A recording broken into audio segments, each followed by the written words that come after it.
Welcome to Peninsula Seniors Out and About. We're at the Western Museum of Flight in Torrance. Let's go see what Cindy has for us today. Welcome everyone to the Western Museum of Flight. I'm Cindy Maka, the director. We have had many speakers who have achieved true prominence in our industry.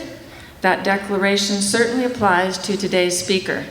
Today we have one such illustrious speaker who we also have the right to claim as one of our own, who is chief test pilot for our most prized possession, the YF-23. Ladies and gentlemen, Paul Metz.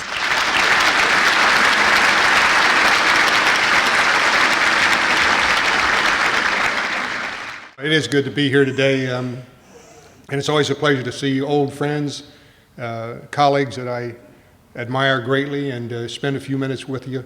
And so it's an honor to be invited back again. Unfortunately, I'm not going to talk to you today about jet airplanes and things I flew. I'm going to talk to you about something that I didn't fly, but something that's very dear to my heart, my name.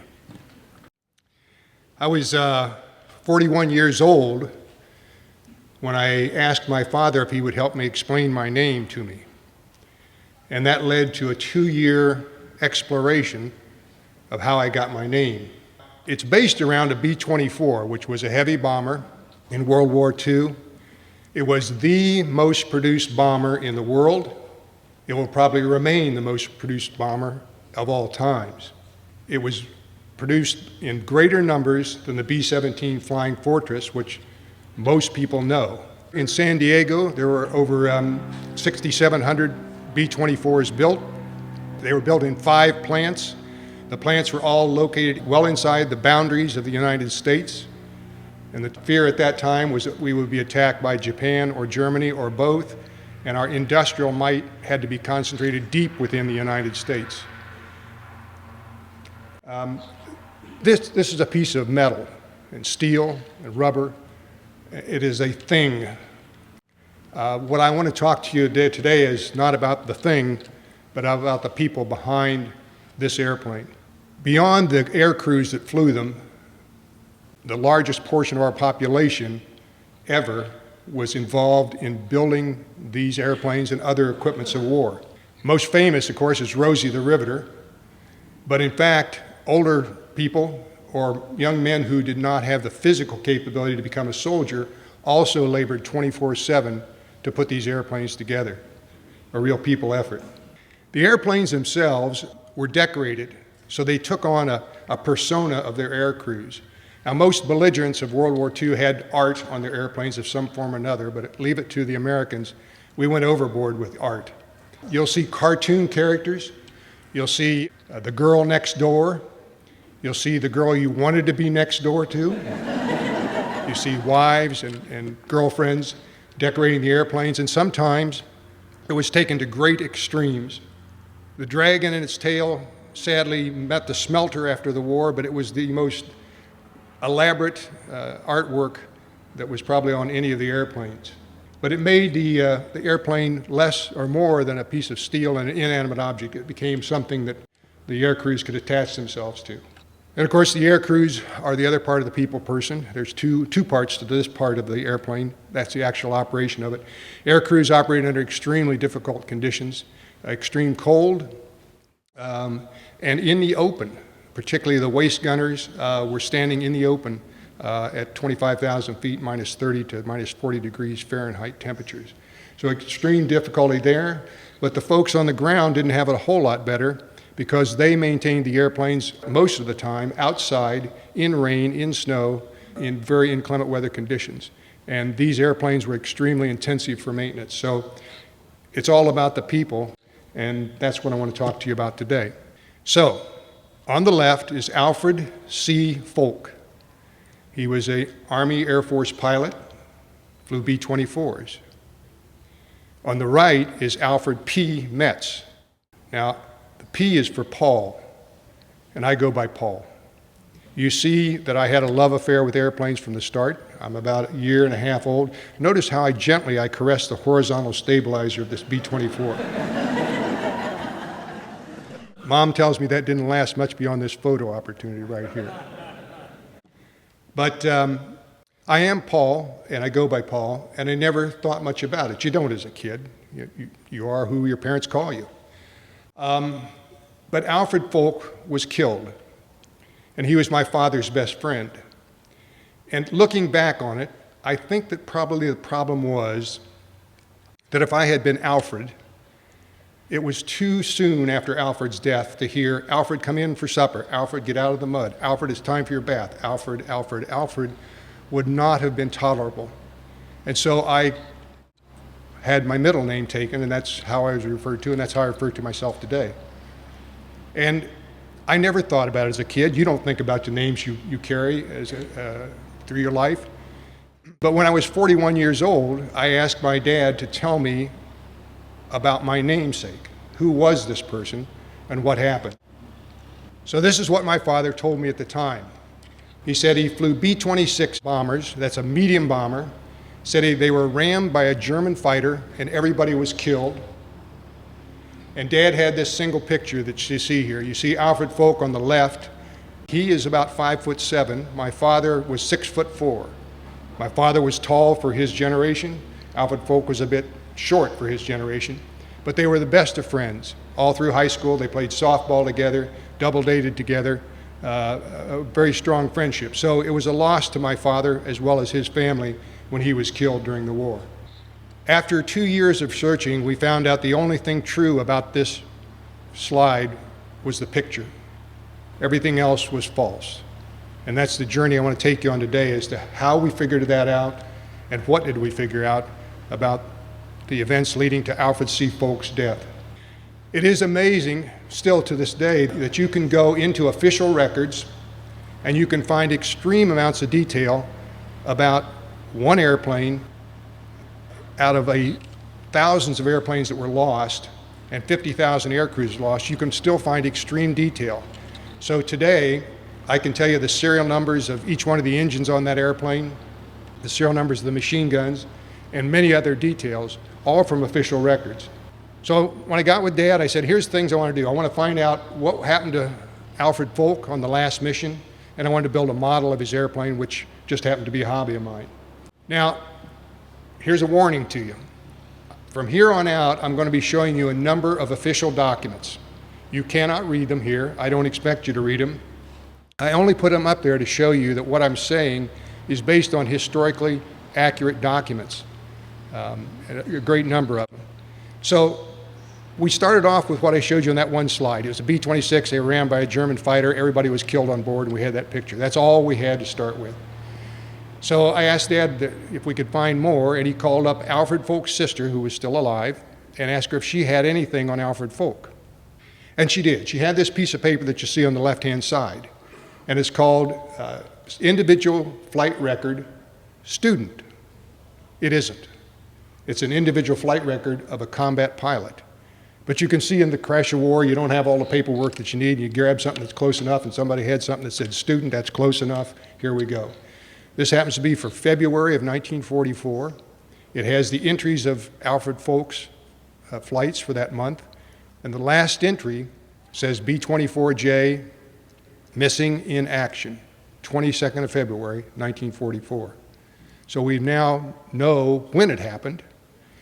And the other thing is, up at the top in the circle up there is the unit.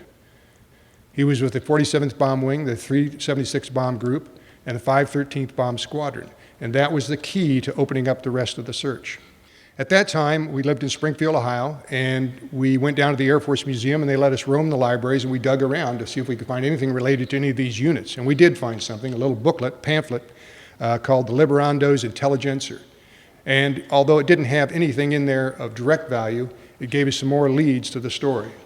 The next bit of this is serendipity, and there's serendipity all through this, these series of events. My dad was a ham radio operator, amateur. He liked to get on the net, scan around until he found somebody and chat with them. And one Saturday night, he was on the radio, and he ran across this Armed Forces Flyers net. And a man by the name of Bill Pointer, who was also a ham radio operator. And they began chatting back and forth, and Bill Pointer asked my father, well, what are you doing? And Dad said, well, my son and I are trying to research a B-24. And Bill Pointer said, Well, that's a real coincidence. I happen to be the historian for 376 Bomb Group. He says, I know all kinds of pilots and maintainers, and he said, let me put out some notes and see if anybody would know about this Alfred Folk that you've got. He said, in the meantime, why don't you write to Maxwell Air Force Base? They have a historical section down there, and see what they know about Alfred Folk. So with that, Bill Pointer set out to find information on his side, and we set out to find information from the Air Force at Maxwell. Now, this was 1987 BC, before computers. Okay. So everything was done by paper, and the letters that were sent out for inquiries were in an envelope, and this is the back of that envelope. And you see up at the top, there are the 4 squadrons that comprise the 376 Bomb Group, the 512th through the 515th Squadron. And we now know, because that first piece of paper, that Alfred Folk was in the 513th Squadron, the black diamond with the eagle on it. And down below, Bill's envelope had the names of the airplanes. Remember the personification with the artwork and everything? Well, he put the names of the airplanes he had down at the bottom of the envelope. And the first time I saw it, I immediately recognized 4 of the airplanes that were quite famous. Teguian was the lead airplane of C.C. Compton, who led the raid on the Ploiesti airfields in 1943. And it was heavily photographed. It's a well-known airplane. The Lady Be Good was lost in the Libyan desert. Its crew was unknown for many years. And in 1958, the wreckage of the Lady Be Good was found, intact for the most part, with drinkable coffee in the thermoses. They did not have the crew with them. Eventually, they did find the crew's remains, and Lady Be Good became quite famous for that little loss in history. Blue Streak is one of the most photographed B-24s of all. It was brought back for a bond tour in the United States. It survived many combat missions without ever being shot down, and it is well documented. The last one is the Strawberry Bitch, and it is the last remaining full B-24D, and it is the Air Force Museum to this day. So at this point, we don't know which airplane Alfred Folk flew, but whatever airplane he flew, she was in good company with the historical airplanes that we found here. We get into the actual documents of the accident. For every loss of every air crew, there's a thing called a MACR, Missing Air Crew Report, and it documented at that time the details of that loss. So this is one piece of it, and it's a hand-drawn map, very crude, but it shows the target was Regensburg, Germany.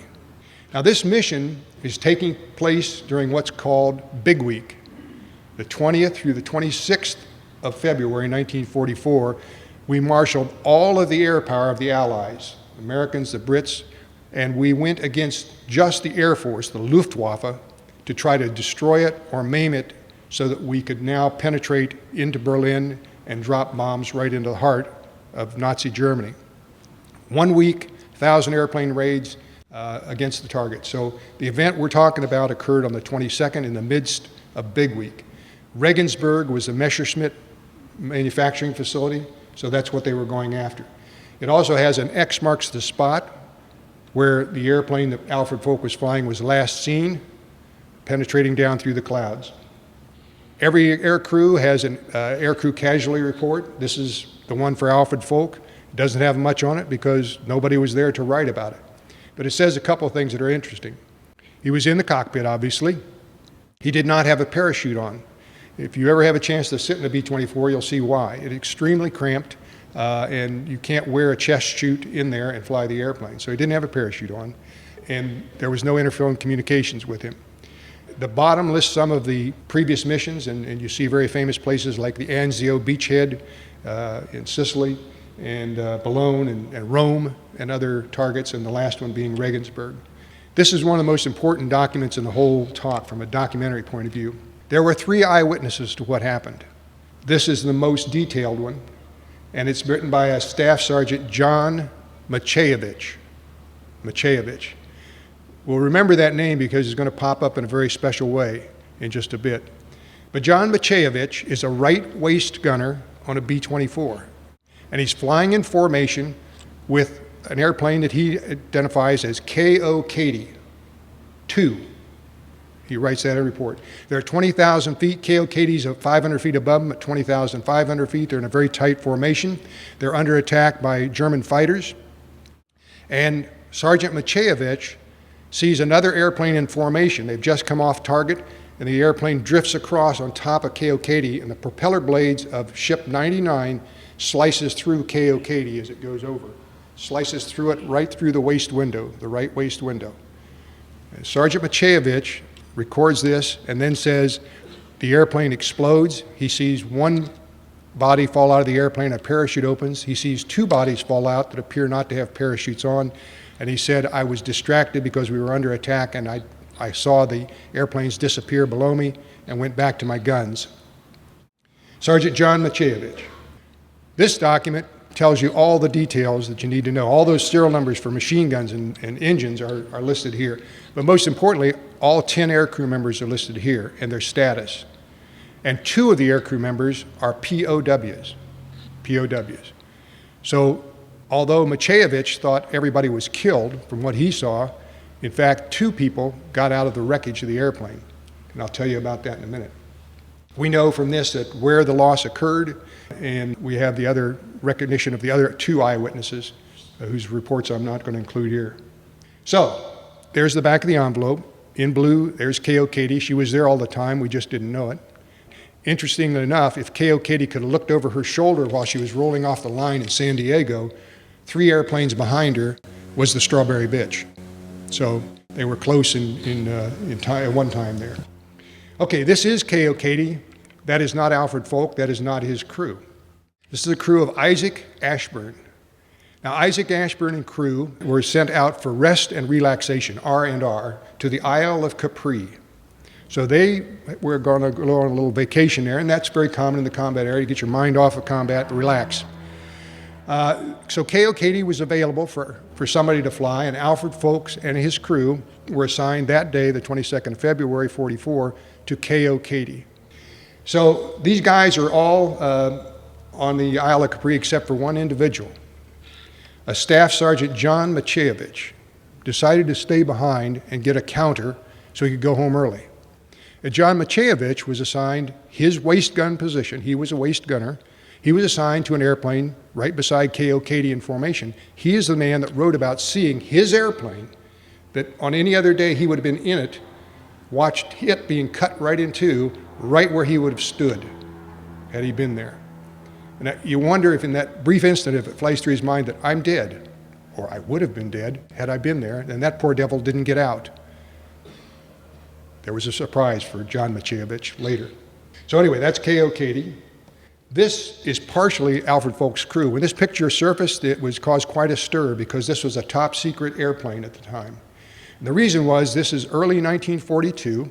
We were afraid that the Germans' submarines or German warships would come in and bombard our east coast, and the Japanese would come in and bombard our west coast. So we set up submarine patrols, anti-ship patrols, but the Navy really didn't have the capability, so the Army Air Forces were picked to do the job. And this is an airplane, a B-24, that's configured with a sea search camouflage, but up here on the nose is a sea search radar that the British had and we did not have.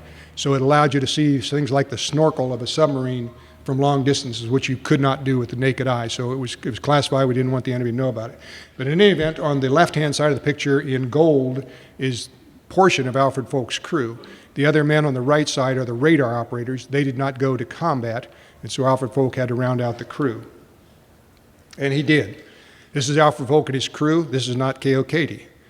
You see in gold the people who perished on the 22nd of February, 1944. You see in olive drab 3 names. Only 2 of them were on the airplane that day. Tech Sergeant Frank Fox was the engineer on the airplane, and Staff Sergeant Horton Quinn. Hort Quinn was the right waist gunner. He was standing in the position where John Macheyevich would have been standing in the normal course of business. It turns out that you recall, I said that John Macheyevich said he saw one body fall out and a parachute opened. That parachute was Hort Quinn's parachute. He was not killed. John Macheyevich would have lived on that day, had he been in the KO-Katy. Both Hort Quinn and Frank Fox got out. Frank Fox got out under unusual circumstances. He was the flight engineer. He was in the forward part of the airplane once it was cut in two. He realized they were falling, but he was now entangled in wire and conduit and wreckage. He could not get out of the airplane, and he was falling with it. He struggled mightily and finally broke free, only to realize he didn't have a parachute on. By serendipity, he reached out and found there was a chest chute lying right where he'd come out of the wreckage. He quickly strapped it on. He fell out of the back part of the airplane, pulled his ripcord, and fell into a snowbank. The Germans scooped him up right away. So Frank Fox probably came as close as any human being can to seeing his maker in the escape from that B-24. The other man there is Second Lieutenant Benny Goodman. What a name to have in World War II. Benny Goodman was the son of a Jewish furrier in New York. They chauffeured him to his training in a chauffeur limousine. He was loved by the crew. They really liked him. On the 22nd of February, Benny Goodman was recovering from a shrapnel wound in his hand that he received on the previous mission.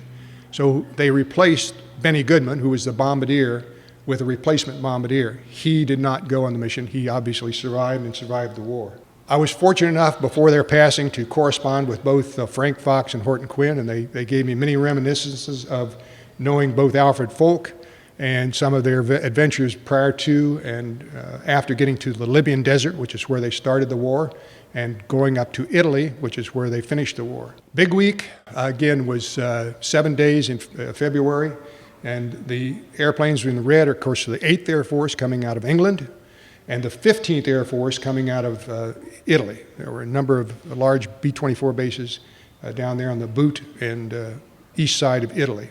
This is the route they took that day coming out of Italy. They were at a base called San Pancrazio. It still exists today. I'll show you that. And they had 3 waypoints from there to go to the target. And I'll show you that. Remember, in those days, you didn't have fancy GPS and even navigation aids that we have now. It was pretty much visual. You had to navigate yourself there. The navigator would use time, distance, and heading if he couldn't see the ground. But it was a pretty crude type of navigation. This is what San Pancrazio looks like today. It is an unused airfield. I find it interesting. If you look around the perimeter on the little taxiways ground, you see things I call lollipops. Look like a little stick and a ball there. And you look out in the distance, and you can see them actually out on the lower left side. You can see them way out there in the distance. You see the lollipops. They're kind of faded, but they're there. Those were the hard stands where each one of the B-24s was maintained by those ground crews. They were there. You don't see hangars, so they were outside for most of the time. Very difficult conditions.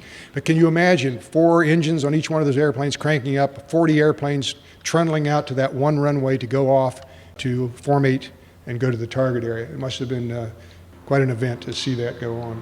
Because there was no navigation aids, you had to have good visual aids. And this is the first visual aid of the mission that day. I call it the lobster. It was something that you could see from miles away. Everybody coming up to formate could see that. So it made a great visual contact point. From there, they headed north into Hungary. The next visual point was a confluence of several roadways and a strange little bend with a finger on it in the river-lake combination down there. At this point, they began to pick up an undercast. And so from this point on, there was nothing to see. And the navigator had to do it all by heading and time and an estimate of their ground speed. So they went to the initial point. You see that at the lower right side of the bottom. That's the point where everybody finally pulls in really tight, grit your teeth, and we're heading right to the target, and there's going to be no deviations. We're going to drop our bombs together, and then we're going to get out of Dodge. That was the plan. But because of the undercast, as they went northwest towards Regensburg, Regensburg, they could not see anything. As they approached the target, the bombardier reported that he could see nothing through the Norden bomb sight. But just as they were over the target, he said, "I have it." But by then it was too late. The bombs would have landed long. So the commander decided to make a 360-degree turn for a reattack, which in these airplanes, or any airplane, is an extremely difficult maneuver. You've got all these big bombers fully laden, flying at their maximum altitude, near maximum power. The guys on the inside have to slow down. The guys on the outside of the turn have to speed up. And it is really a task to get them turned around. But they did. They didn't make 360. They made it back around to a southwest heading and dropped their bombs. At that point, they were under heavy attack from enemy fighters, and they made a left turn off a target. As they made a left turn off a target, so they're coming in from the northeast going north or southwest, they make a left turn off a target, and that's where the midair occurred with Ship 99. That's where the two airplanes collided. That's where the wreckage fell. So they're right near Regensburg, Germany. I had the pleasure of going to a reunion in 1989 in Nevada and meeting these individuals who were members of the 376 bomb group. If you ever get the chance, talk to these gentlemen that are here. They are real heroes. They are of the greatest generation, and I was tickled pink to be able to talk to them and discuss what I was doing, and great bunch of guys. So the question is, why were the facts so wrong? You saw that right at the beginning. That's what Dad said was reality. But of course it wasn't reality. Alfred Folk didn't fly twin-engine medium bombers. He flew the B-24. And you know the rest of the story. It wasn't German fighters, and all aboard were not killed. So why did it go so wrong? Well, here's an interesting part of it. I find this incredible, actually. After the war, Alfred Folks and the rest of the crew, minus 2 people, their bodies were recovered out of Germany, and they were brought to the American cemetery. Now, my name is Paul Metz. The cemetery is at Metz, France. The problem was Alfred Folks' cross was incorrectly labeled. It had this 391st Bomb Group and 573rd Bomb Squadron. Well, I knew that wasn't right. So I got curious. And I went on the internet and I looked it up. I said, what is this 391st Bomb Group? Well, the 391st Bomb Group flew B-26s. And if you think about it, in the crush of the war and thousands of people dying, they would send a car to the family's house. A chaplain would get out, a military officer would get out, and they'd go up and say, we regret to inform you that your son Alfred has perished. But in the crush of the war and passing information back and forth, they just transposed some of the information, like the unit he was with and the airplane he was flying. But it didn't matter. It didn't matter to Dad, and it didn't matter to his parents. Alfred was dead. But that little piece of incorrect information was carried up to and including his grave marker in Metz, France. I couldn't take that. On a personal basis, I couldn't handle that because the other members of his crew are properly identified by the unit, and so Alfred lay in his cemetery, not with his crew members. So I wrote a letter to a woman by the name of Martha Sell. I don't know Martha Sell. I know that she's with the Grave Commission, and she handles that particular memorial cemetery in Metz, France. And I told her, I said, I understand that nobody really cares about this, but I said, here is some information on Alfred Folk, and I sent her many of those pieces of information I've already shown you, and I said, I would like to see him properly recognized with his men. And she wrote me back about 6 months later and said, we looked at your information, we agree that it's wrong, we'll correct the grave marker. So today, Alfred Folk is properly lying with his crew members and properly identified as belonging to the 513th Bomb Squadron. And those are the other crew members. The 2 men that Maciejewicz saw fall out, and he said they didn't appear to have a parachute on, those 2 men were never recovered. We don't know what happened to their bodies. But the other members were recovered along with Alfred, and they're buried together now in the cemetery. So, in conclusion, that's what we had. We had 7 participants. We actually had more than 7 participants, but I actually have 7 witnesses who were either on the mission or witnessed the accident that helped form this. I have the official records, which some of which you've seen. We came up with a number of photos that have never been published, the one of KO-Katy being just one example. And of course, I mentioned we not only talked to people via mail, snail mail, but I also had a chance to meet them in person. The part that's probably most gratifying about this story to me is Hort Quinn, the right waist gunner who would have been killed, which probably should have been killed, but survived. Hort Quinn had lost his military records twice. Now that's important because if you are a POW, you get special privileges from the VA. But Hort Quinn's records were lost. The first time they were lost in the Mediterranean when they were taking all the records from Libya and going over to Italy, and the little boat they had carrying the records tipped over, and his records went to the bottom of the Mediterranean. So they reconstituted these records, and he had a new set of records. only to be destroyed in the repository fire at St. Louis in 1972. So he had no way of proving any of his service. He had no way of proving he was a POW. We took those records you saw. The one was hand annotated that he was a POW, and we sent those to the VA. And we said, please correct your records. And they did.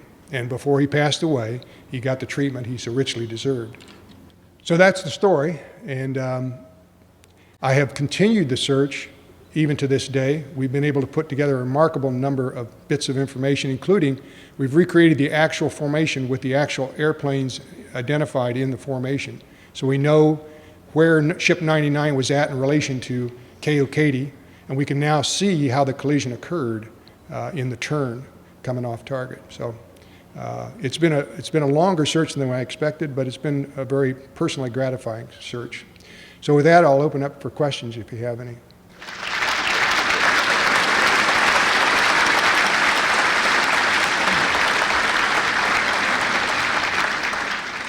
The question was, did I make the model? Yes, I did.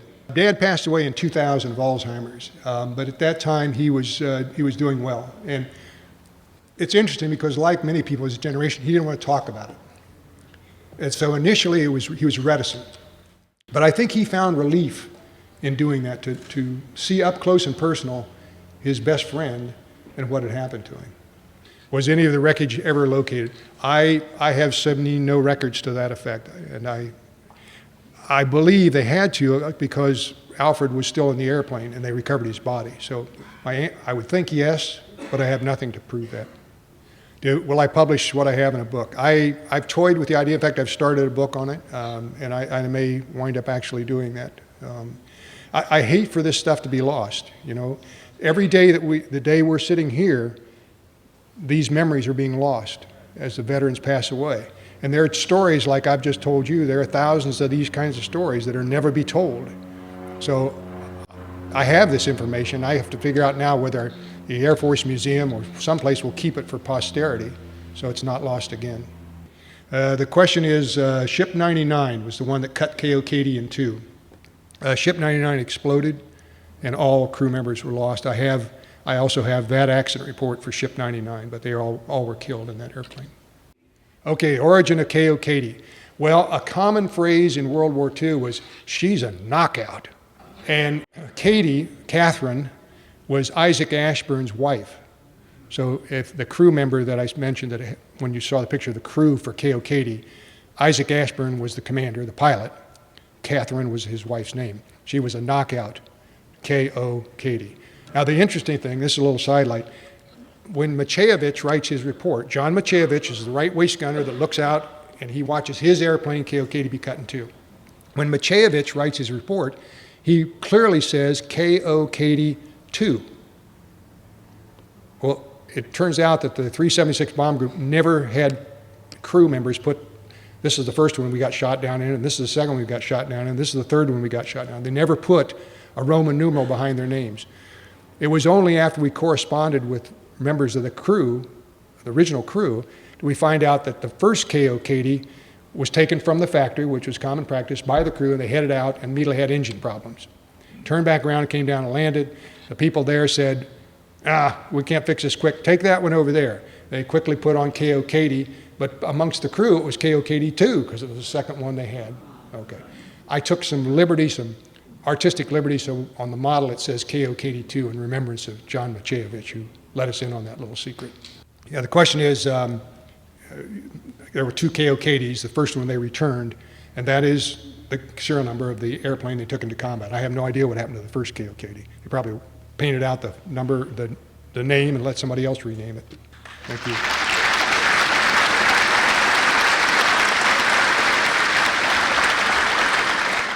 Thank you for watching Peninsula Seniors Out and About. I'm Betty Wheaton. See you next time.